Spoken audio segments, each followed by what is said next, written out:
ध्यानमूलं गुरुर्मूर्ति पूजामूलं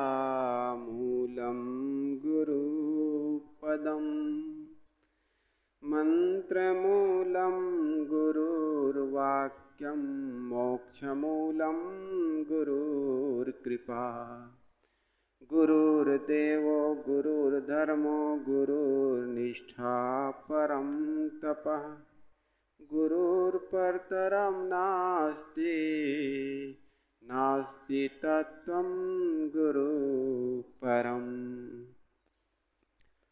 सदगुरु कबीर साहब जी आज से 600 वर्ष पूर्व इस धरती पर आए और अपने ज्ञान का प्रकाश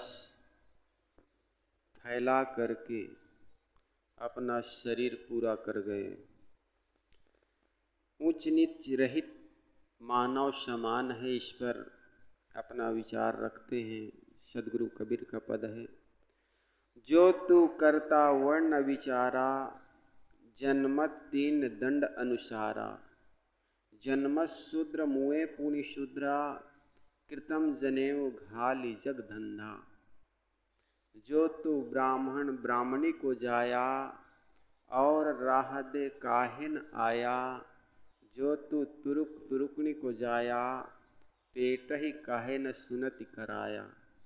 कारी पियरी दूहु गाई ताकर दूध देहु बिलगाई। छाड़ू कपट नर अधिक सयानी कहें कबीर भजु सारंग पानी। साहेब कहते हैं, मानव मानव के बीच जातिवाद की जो दीवारें खड़ी की गई थी, साहेब कहते हैं मानवता के नाम पर मानवता की हत्या है ये। क्योंकि इंसान को इंसान से बांटे वो धर्म कैसे, लेकिन हम धर्म के नाम पर इंसान को बांटते चले गए। जातिवाद के नाम पर, धर्म के नाम पर, रंग रूप के नाम पर, प्रदेश और प्रांत के नाम पर। साहब कहते हैं ये धर्म नहीं है। तो इसी पर विचार करते हुए कहते हैं, जो तू करता वर्ण विचारा। अगर तुम वर्ण के विचार करते हो कि ये कौन से वर्ण के हैं, है ना, 4 वर्ण माने जाते हैं ना, ब्राह्मण क्षत्रिय वैश्य और शूद्र, ये 4 वर्ण माने जाते हैं। और ये मनुष्यों ने अपने स्वार्थ के लिए बनाया और कह दिया गया भगवान ने बनाया है। चूंकि भगवान की बात हर आदमी मान लेता, उस पर तर्क नहीं करता है। तर्क नहीं करता, उसको मान लेता है। वो जानता है आदमी हमारी बात तो कोई सुनेगा नहीं, मानेगा नहीं, तो भगवान के जामा पहना देता है अपनी वाणियों को। आज भी कबीर के दर्जनों अवतार हैं। वो जानता है मेरी बात नहीं मानेगा, तो सोचता है कबीर के अवतार हूँ, कहूँ तो मानेगा। बड़े चालाकी से अपनी बातों को मनवाने के लिए लोगों ने बृहद भगवान की वर्णन की, रचना की। साहब कहते, जो तू करता वर्ण विचारा जन्मत 3 दंड अनुसारा। यदि तुम वर्ण व्यवस्था पर विचार करते हो कि ईश्वरी है, भगवान ने बनाया है, तो जन्मते ही ब्राह्मण के बच्चे पलाश का, क्षत्रिय का बच्चे गुलर का, वैश्य का बच्चे बेल का दंड लेकर प्राकृतिक अवस्था में आना चाहिए।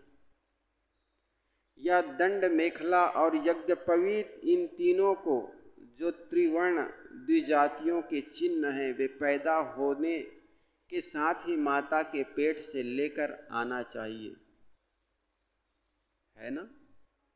अगर तुम कहते हो हम बड़े हैं वे छोटे हैं, तो जन्म से ही प्रकृति भगवान ने अगर बनाया होता, लेकिन बाहर आकर के तुम दंड मेखला कमंडलू लेकर के अपने को बड़े मानते हो, तो क्या भगवान ने ये करना भूल गया था जिसको तुम सुधार करते हो। साहब इस पर बड़े अच्छे तर्क देते हैं। परंतु तथ्य यह है कि हर बच्चा जन्म काल में संस्कार रहित अशुद्ध क्षुद्र रहता है और मरने पर भी संस्कार विहीन अशुद्ध क्षुद्र हो जाता है। केवल बीच में बनेवटी जनेऊ गले में डालकर अपने व्यवसाय करते हैं।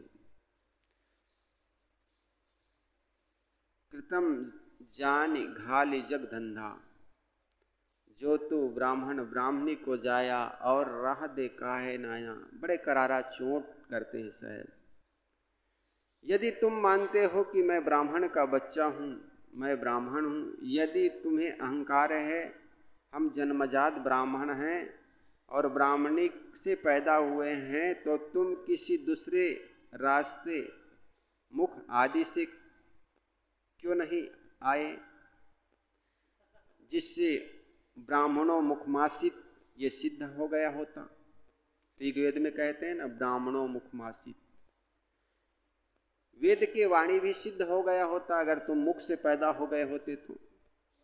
और अगर तुम अपने को मुसलमान मानते हो, जो तू तुरुकनी को जाया पेट ही काहे न सुनति कराया। मुसलमान अपने को मुसलमान मानते हैं, बाहर जन्म लेने के बाद उसकी खतना किया जाता है। तो साहब कदे यदि तुम अपने को मुसलमान मानते हो जन्मजात, तो तुम जन्म लेने के पहले ही माँ के गर्भ से ही सुन्नत कराकर आ गए होते तो भी मान लेते कि तुम मुसलमान हो।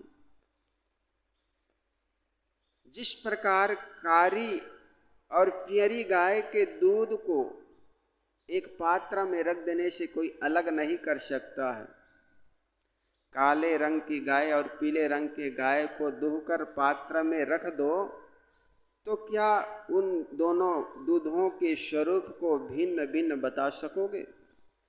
गाय किसी रंग का हो, सबका दूध सफेद होता है। इसी प्रकार ब्राह्मण शूद्र तथा हिंदू मुस्लिम नाम कुछ भी हो, सबके शरीर में तत्व एक ही है तथा सबके भीतर चेतन एक सी है। अतएव हे मनुष्य, अपने आप को जन्मजात श्रेष्ठ करने के लिए जो तू कपट और ज्यादा चालाकी करते हो उन्हें छोड़ दो और सारंग पाणी का भजन करो। सदगुरु कबीर बड़े अच्छी बात कहते हैं। छाड़ू कपट नर अधिक सयाने भजहु, कहें कबीर भजु सारंग पाणी। कुछ लोग ऐसे हैं जो यह मानते हैं कि वर्ण व्यवस्था ईश्वरकृत है, भगवान ने बनाया है। लेकिन भगवान क्यों भेदभाव डालेगा, किसी को छोटे और किसी को उच्च क्यों बनाएगा। अगर उनको बनाना ही होता तो जन्मजात उनको ऐसा ही पैदा कर देते जैसे तुम जनेऊ पहन करके चोटी बढ़ा करके अपने को ब्राह्मण मानते हो, दूसरे आदमी को शूद्र मानते हो। तो अच्छा होता कि तुम किसी और रास्ते से पैदा होते। सदगुरु साहेब का कोई तर्क है यहाँ पर, कोई दे सकता है क्या? बड़ा अद्भुत। वे मानते हैं कि ब्राह्मण श्रेष्ठ, क्षत्रिय उससे नीच, वैश्य उससे नीच तथा शूद्र सबसे नीच बनाकर भगवान ने भेजा है। वेद गायत्री यज्ञोपवीत आदि के यादि में अधिकार केवल प्रथम त्रिवर्ण को है, शूद्र को नहीं। वशिष्ठ धर्म सूत्र में लिखा है, ईश्वर ने गायत्री छंद में ब्राह्मणों को बनाया, त्रिपुटुक छंद में क्षत्रियों को और जगती छंद में वैश्यों को बनाया, परंतु उसने शूद्रों को किसी भी छंद में नहीं बनाया। इसलिए शूद्र यज्ञोपवीत संस्कार के द्वारा के लिए अयोग्य है। यह सब कितने पक्षपाती एवं अज्ञानपूर्ण वचन है। यह आज के युग में यह सब समझ सकते हैं कि मानव मात्र की पैदाइश एक ढंग से है। कोई इंसान छंद से नहीं बनाया जाता, किंतु माता पिता के रजवीर्य से ही गर्भाशय में बनकर पैदा होता है। सदगुरु कबीर कहते हैं, यदि वर्ण व्यवस्था स्वयंभू होता तो जन्मजात 3 दंड लेकर पैदा होते।